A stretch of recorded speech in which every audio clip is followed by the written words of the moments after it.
Welcome back to 30 Days to Learn Photoshop. This is day 15, the Magic Wand tool, and my name is Ben Gribbin. In today's lesson, we're going to learn how to use the Magic Wand tool.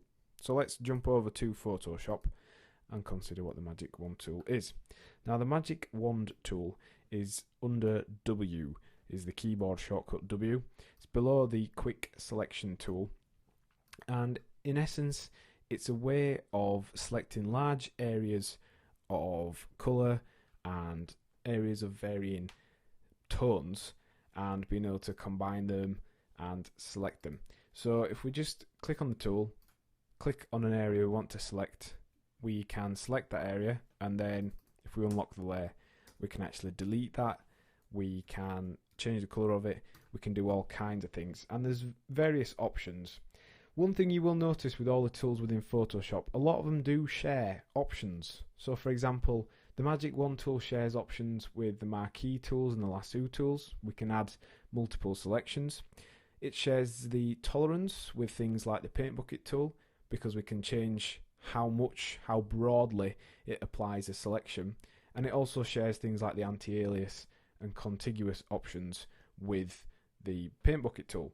So it is quite handy. Once you start learning everything, you kind of get familiar with what different options and settings are for. So let's select this background of this colour. It's not all entirely one colour, but we can hopefully select basically all of this background.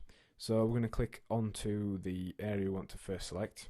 Then if we were to press this button up here, which is the Add to Selection button, alternatively we can press Shift and click. We can start adding additional areas, and you can see it's basically almost selected the entire thing. So if we were to delete that now, we'd be left with our object here and also some of the shaded darker areas, which we can then just go through, manually select and completely delete using the Magic Wand tool.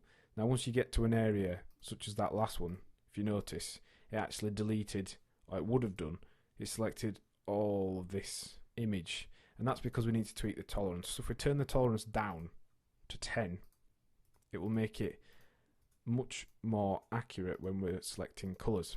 Now you will notice it's got pretty rough edges on this tool, and that's even with anti-alias on. If we were to turn this off, it would be even more noisy. You can see it looks like we've been using the dissolve blending option there. So you will need to use the Magic Wand tool in combination with tools like the lasso tools and the marquee tool in order to be able to create smoother, more accurate edges.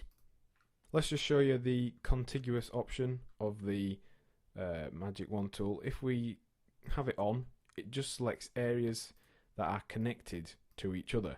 But as with the paint bucket tool, if we turn it off, it will then select multiple areas even if they're not connected. So for example, it will select all areas of this dark black colour here. So you can see all those areas are being selected even though technically they aren't connected. So that's why you use contiguous. And anti-alias just helps you refine your selection. So you can see that's an anti-alias selection, and that is without.